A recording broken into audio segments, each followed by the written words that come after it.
अस्सलामु अलैकुम दोस्तों। आज हम आपको एक ऐसे शख्स का वाकया सुनाने जा रहे हैं जिसने कुरान मजीद की बेहुरमती की और फिर उस पर अल्लाह का ऐसा दर्दनाक अजाब नाजिल हुआ कि काफिर भी कलमा पढ़ने पर मजबूर हो गए। इसलिए आप तमाम लोगों से गुजारिश है कि इस कहानी को आखिर तक जरूर सुनिए। नाजरीन, यह वाकया एक गांव में पेश आया। वहां एक शख्स था जिसका नाम मोहम्मद जबीर था। वह बहुत ही गरीब इंसान था। मोहम्मद जबीर के ना तो माँ बाप थे और ना ही कोई बहन भाई, लेकिन वह बहुत नेक और दीनदार इंसान था। अपना घर न होने की वजह से वह दिन रात मस्जिद में रहता। सुबह सुबह वह खुद मस्जिद की सफाई करता। मस्जिद में रहने की वजह से वह हर नमाज जमात के साथ अदा करता था। यहाँ तक कि उसने तहज्जुद की नमाज भी कभी नहीं छोड़ी। मोहल्ले के हर इंसान को उसकी गरीबी का इल्म था। मोहल्ले वाले अक्सर उसके लिए खाना भिजवा देते थे। सालों तक यह सिलसिला ऐसे ही चलता रहा। एक दिन मस्जिद के इमाम साहब ने उसे बुलाया और कहा, क्यों ना मैं तुम्हारी शादी करवा दूं ताकि तुम अपनी बीवी के साथ सुकून से अपने घर में रह सको। मोहम्मद जबीर यह सुनकर मुस्कुरा दिया और बोला, उस्ताद जी, भला मुंह गरीब के साथ कौन शादी करेगा। इमाम साहब ने कहा, तुम यह सब मुझ पर छोड़ दो, बस हाँ या ना का जवाब दो। मोहम्मद जबीर ने जवाब दिया, अगर आपकी नजर में कोई ऐसी लड़की है जो मुझे कबूल कर सके तो मुझे कोई ऐतराज नहीं। फिर इमाम साहब ने बताया, मेरे रिश्तेदारों में एक तलाकशुदा लड़की है। मैं अगले जुम्मे तक तुम्हारा निकाह उससे करवा दूंगा, लेकिन इससे पहले तुम्हें किराए का एक मकान ढूंढना होगा। घर का किराया देने की फिक्र मत करो, वह मेरी जिम्मेदारी है। मोहम्मद जबीर ने किराए का घर ढूंढ लिया, लेकिन निकाह की तैयारी के लिए उसके पास पैसे नहीं थे। निकाह से एक दिन पहले वह इमाम साहब के पास गया और बोला, उस्ताद जी, मकान तो मिल गया है, लेकिन मेरे पास निकाह के खर्च के लिए कुछ भी नहीं है। इमाम साहब मुस्कुराए और बोले, बेटा, तुम फिक्र मत करो, बस सुबह तैयार रहना। जुम्मे के दिन मस्जिद में ऐलान किया गया कि जो भी अल्लाह की राह में कुछ देना चाहता है, कपड़े, बर्तन या पैसे, तो मस्जिद में दे जाए। लोग दिल खोलकर सामान लेकर आए। सारा सामान मोहम्मद जबीर के घर भेज दिया गया। जौहर की नमाज के बाद सादगी से उसका निकाह हो गया। निकाह के बाद मोहम्मद जबीर अपनी नेक और साबिर बीवी के साथ नए घर में रहने लगा। वह बीवी भी बहुत दीनदार थी। उसने कभी कोई फरमाइश नहीं की, हर वक्त नमाज पढ़ती और अल्लाह का शुक्र अदा करती। शादी के एक साल बाद अल्लाह ने उन्हें एक खूबसूरत बेटी से नवाजा। मोहम्मद जबीर और उसकी बीवी बहुत खुश थे। फिर अल्लाह ने उन्हें दूसरी बेटी से नवाजा। जब उनकी बीवी ने बेटे की ख्वाहिश जाहिर की तो मोहम्मद जबीर मुस्कुराकर बोला, क्या तुम्हें नहीं पता कि अल्लाह वहीं बेटियां देता है जहां वह खुश होता है। ये सुनकर उसकी बीवी ने कहा, मुझे पता है, लेकिन बहनों का भाई होना भी तो जरूरी है, आप बस दुआ करवाएं। कुछ महीनों बाद वह फिर उम्मीद से हो गई। इस बार भी अल्लाह ने उन्हें बेटी से नवाजा। तीसरी बेटी की पैदाइश पर उसकी बीवी उदास हो गई। उसने कहा, अब मुझे अल्लाह वाले के पास लेकर चलिए, मैं खुद उनसे दुआ करवाऊंगी। मोहम्मद जबीर मुस्कुराया और बोला, आप घर रहकर दुआ करें, मैं आपका मसला खुद अल्लाह वाले के सामने रख दूंगा। जब एक साल और बीता तो अल्लाह पाक ने उन्हें चौथी बेटी से नवाजा। चौथी बेटी की पैदाइश पर उसकी बीवी बहुत रोई और कहने लगी, हमारे घर में पहले ही इतनी गरीबी है, अल्लाह पाक न जाने हमें क्यों बार बार बेटियां दे रहा है। मोहम्मद जबीर ने उसे समझाते हुए कहा, तुम खुद अल्लाह की शुक्रगुजार बंदी हो, तुम्हारे मुंह से ऐसी बातें अच्छी नहीं लगती। तुम तो खुद कहती हो कि अल्लाह बेटियां जहां पैदा करता है वहां उनका रिज्क भी भेजता है। बीवी बोली, मैं मां हूं, मेरा दिल चाहता है कि अल्लाह मुझे बेटे से नवाजे। एक साल और बीता और इस बार भी अल्लाह पाक ने उन्हें बेटी से नवाजा। पांचवीं बेटी की पैदाइश पर उसकी बीवी फूट फूट कर रोने लगी और अल्लाह से गिड़गिड़ा कर कहने लगी, ए अल्लाह, मैं तेरी नाशुक्र नहीं हूं, तेरे हर फैसले से राजी हूं, लेकिन बहनों का भाई होना बहुत जरूरी है। तुझे तेरे महबूब का वास्ता, बीबी फातिमा का वास्ता, मुझे बेटे से नवाज दे। उसने अल्लाह ताला के सामने कई मन्नतें मानी, खूब नफिल पढ़ने, रोजे रखने और दुआएं करने का वादा किया। इस बार वह अपने शौहर के साथ एक अल्लाह वाले के पास चली गई। वहां जाकर वह खूब रो रो कर गिड़गिड़ाई और कहने लगी, आप तो अल्लाह के वली हैं, अल्लाह आपकी दुआ जरूर कबूल करता है। मेरे लिए दुआ करें कि अल्लाह मुझे बेटे से नवाजे। लेकिन अल्लाह पाक को कुछ और ही मंजूर था। इस बार भी उन्हें बेटी से नवाजा गया। दुआएं मांगते मांगते 10 साल गुजर गए। हद तो तब हो गई जब मोहम्मद जबीर और उसकी बीवी को सातवीं बेटी की खुशखबरी मिली। सातवीं बेटी की पैदाइश पर मोहम्मद जबीर की आंखों में भी आंसू आ गए। उसने आसमान की तरफ देखा और अल्लाह का शुक्र अदा करते हुए कहा, या अल्लाह, तेरे हर काम में कोई ना कोई बेहतरी है। मैंने तुझसे कभी कोई शिकवा नहीं किया, क्योंकि तू रहमान है और रहीम है, बिन कहे ही सब कुछ समझ जाता है। फिर उसने फूट फूट कर कहा, मेरा न तो कोई भाई है न बाप, अगर मेरा खुद का बेटा न हुआ तो मैं कैसे जी पाऊंगा। बेटे तो बाप के बाजू होते हैं। उसकी यह हालत देखकर उसकी छोटी छोटी बेटियां भी रोने लगीं। उन्होंने अपने छोटे छोटे हाथ उठाए और मासूमियत से अल्लाह से दुआ की, ऐ अल्लाह, हम बहनों को खेलने के लिए भाई चाहिए। मोहम्मद जबीर सुबह खाना खाकर अल्लाह वाले के दरबार पर चला गया। जैसे ही उसकी छुट्टी हुई, वह दरबार में बैठ गया। जब दरबार पर लोगों का रश कम हुआ, तो मोहम्मद जबीर अल्लाह वाले के पास गया और पूछने लगा, अल्लाह के वली, आपके पास दूर दूर से लोग अपनी परेशानियां लेकर आते हैं। क्या उनकी परेशानियां दूर होती हैं? क्या उनकी मुरादें पूरी होती हैं? अल्लाह वाले ने जवाब दिया, बेटा, तुम्हारे सामने ही सुबह से शाम तक लोग दुआएं करते हैं। अल्लाह ताला उनकी दुआएं जरूर कबूल करता है और उनकी मुरादें पूरी होती हैं। तभी तो लोग दूर दूर से आकर यहाँ दुआ करवाते हैं। और मैं तो बस अल्लाह का गुनहगार बंदा हूँ, उसकी इबादत करता हूँ। जब अल्लाह मेरी दुआ कबूल करता है तो मैं उसका शुक्र अदा करता हूँ। यह सुनकर मोहम्मद जबीर कहने लगा, मुझे 10 साल हो गए आपके पास काम करते हुए, और मैं आपसे सिर्फ एक ही दुआ करवा रहा हूँ कि अल्लाह मुझे बेटे से नवाजे, लेकिन मैं अब तक बेटे की नेमत से महरूम हूँ। अल्लाह वाले मुस्कुराए और बोले, बेटा, इस बार तुझे अल्लाह ताला जरूर बेटे से नवाजेगा, लेकिन तुझे कुछ करना होगा और यह काम करना बहुत जरूरी है। जब अल्लाह राजी होता है तो वह दिल और जान से जो मांगा जाता है वह जरूर देता है। मोहम्मद जबीर ने कहा, क्या करना होगा? मुझे बताइए, मैं हर हुक्म मानूंगा। अल्लाह वाले ने कहा, तुम्हें कुरान मजीद की हिफाजत करनी होगी, जिसकी हिफाजत का जिम्मा अल्लाह ने खुद लिया है। अगर तुम यह करोगे तो अल्लाह ताला अगले साल ही तुम्हें एक खूबसूरत बेटे से नवाजेगा। मोहम्मद जबीर ने जवाब दिया, अल्हम्दुलिल्लाह, हम कुरान मजीद की बहुत हिफाजत करते हैं और सुबह शाम उसकी तिलावत भी करते हैं। अल्लाह वाले मोहम्मद जबीर की बात सुनकर मुस्कुराए और बोले, बेटा, मैं जानता हूं कि तुम कुरान मजीद की तिलावत करते हो, जैसा कि हर मुसलमान करता है, लेकिन मैं तुम्हें एक अलग तरह की हिफाजत के बारे में बताने जा रहा हूं। अगर तुम मेरे कहे पर पूरा उतरो तो मेरा वादा है कि अल्लाह ताला तुम्हें अगले साल चांद जैसे बेटे से नवाजेगा और दुनिया की हर नेमत से मालामाल कर देगा। अल्लाह वाले ने मोहम्मद जबीर को समझाते हुए कहा, इसके लिए तुम्हें 1 साल के लिए मेरे दरबार से छुट्टी लेनी होगी।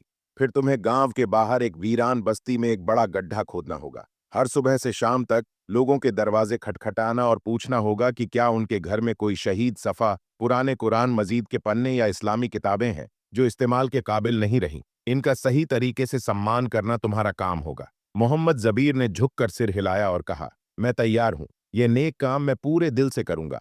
2 दिन बाद मोहम्मद जबीर ने गांव के बाहर गड्ढा खोदना शुरू किया। वह सुबह से शाम तक लोगों के घरों में जाता, गलियों और कचरे के ढेरों से भी पुराने कुरान के पन्ने और इस्लामी किताबें इकट्ठा करता।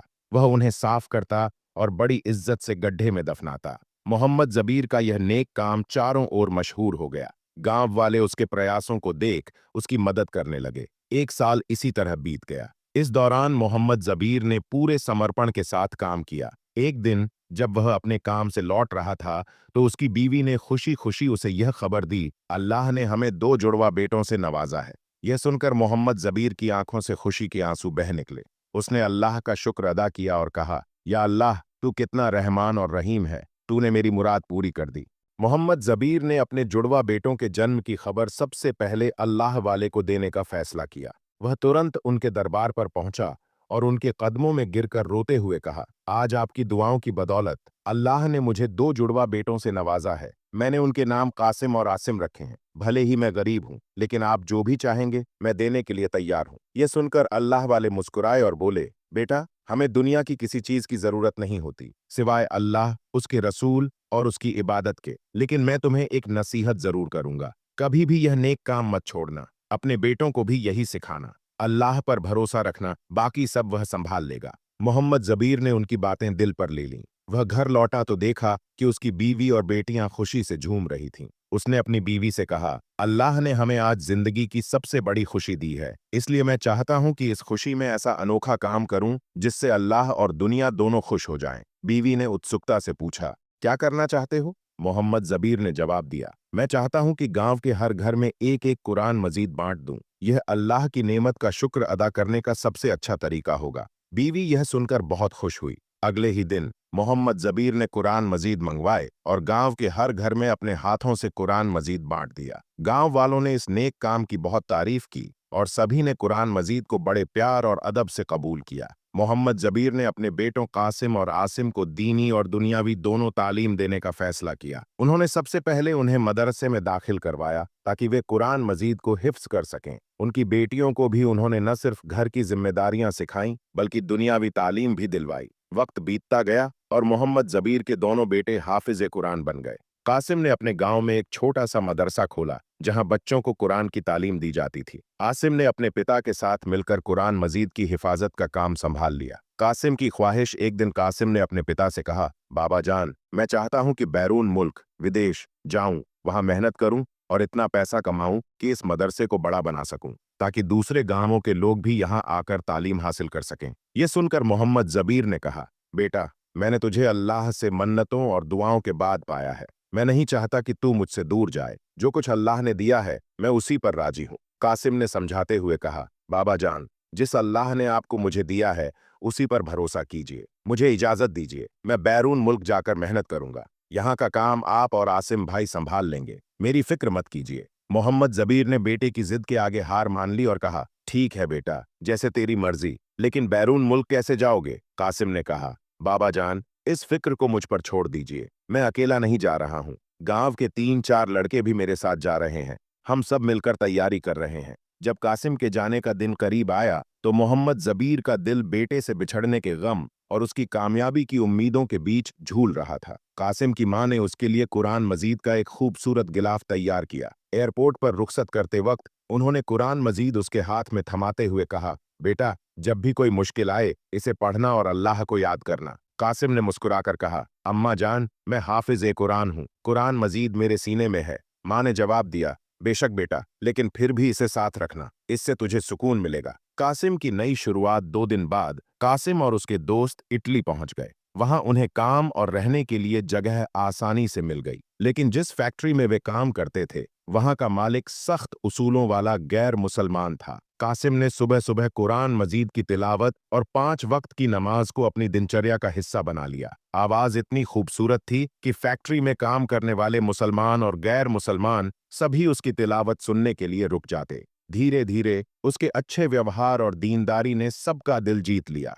जब फैक्ट्री के मालिक को यह पता चला कि कासिम अपनी ड्यूटी के दौरान नमाज पढ़ने के लिए काम छोड़ देता है और सुबह काम शुरू करने से पहले ऊंची आवाज में कुरान मजीद की तिलावत करता है, तो उसने कासिम को अपने ऑफिस में बुलाया। मालिक ने सख्त लहजे में कहा, क्या तुम्हें मेरे फैक्ट्री के नियम कायदे नहीं पता? यहाँ हर कोई मेरे उसूलों के मुताबिक काम करता है। तुम्हारी वजह से कई लोग काम छोड़कर नमाज पढ़ने चले जाते हैं। यह फैक्ट्री है, इबादत गाह नहीं। अगर तुम्हें यह सब करना है तो कहीं और जाओ। कासिम ने अदब से जवाब दिया, सर, मैं अपने काम के वक्त की इज्जत करता हूँ और अपने अल्लाह की भी। मैं कभी ड्यूटी से कोताही नहीं करता। अगर मेरी तिलावत से किसी को तकलीफ हो रही है तो मैं इसे धीमी आवाज में करूंगा, लेकिन नमाज के लिए रुकना मेरी जिंदगी का हिस्सा है, इसे मैं नहीं छोड़ सकता।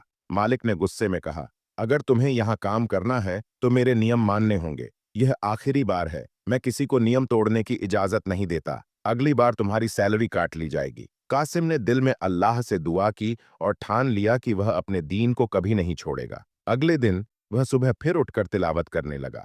इस बार उसने आवाज धीमी रखी, लेकिन उसके दिल की लगन वैसी ही थी।